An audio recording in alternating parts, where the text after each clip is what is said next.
Vi è mai capitato, amici, di vedere un monumento, un edificio, di sentire che risuonasse in voi, che fosse a voi molto vicino?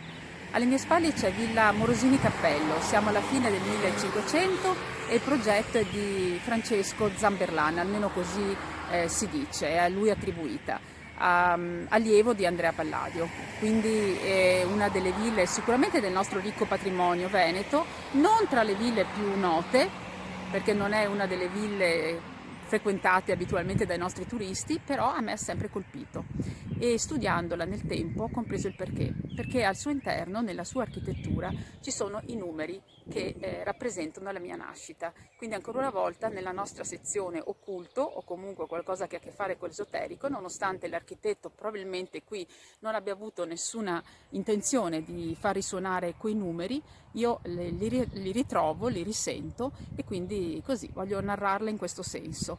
Al centro c'è l'episodio delle 4 colonne, 4 nella parte del piano nobile centrale e 4 nella parte dell'attico. 4 è il numero della Terra, è il numero che rappresenta l'uomo, l'universo terrestre.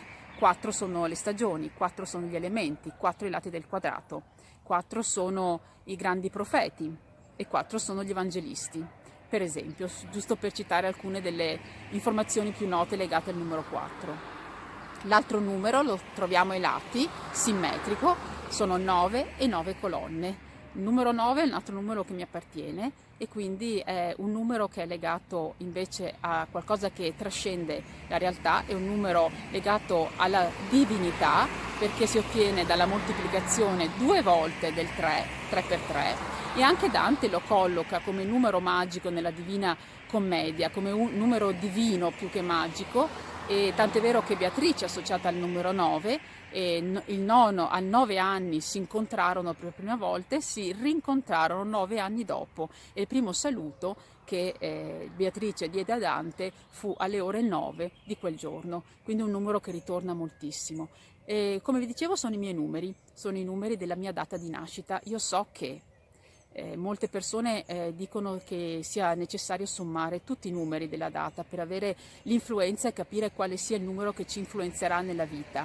Eppure io invece ritengo che si possano tenere separati giorno, mese e anno, in modo da poter farli risuonare maggiormente quando vediamo qualcosa. Quindi qui io mi sono ritrovata in questi due numeri. Adesso mi avvicinerò un po' e ve la faccio vedere questa villa molto bella, Villa Cappello Morosini.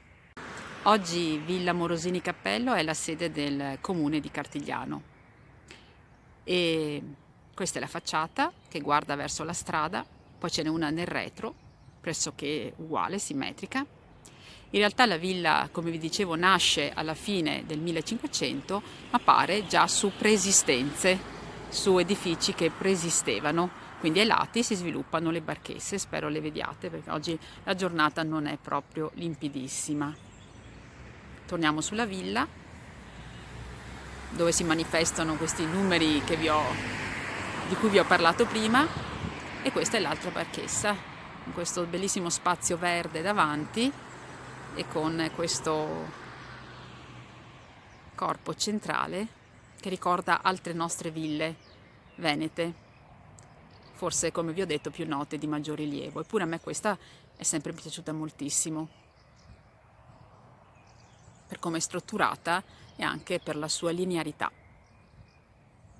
Questo è lo scorcio che si intravede alla fine del portico nel lato dell'edificio e a me piace moltissimo questo scorcio, nonostante oggi il tempo non sia dei migliori come vi ho detto, ma ritengo sia un'architettura che ben si colloca nell'ambiente in cui è stata pensata. Ora vi mostrerò a breve il fianco dell'edificio. Termino con il lato, come vi ho detto, 8 colonne, 8 un altro di quei numeri importantissimi che oggi si conosce molto perché si usa rovesciato in senso orizzontale, indicando così l'infinito.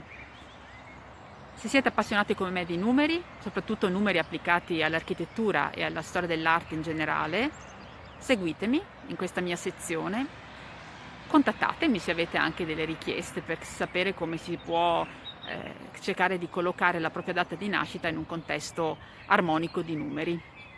Vi auguro un ottimo pomeriggio e ci sentiamo presto su questo mio canale.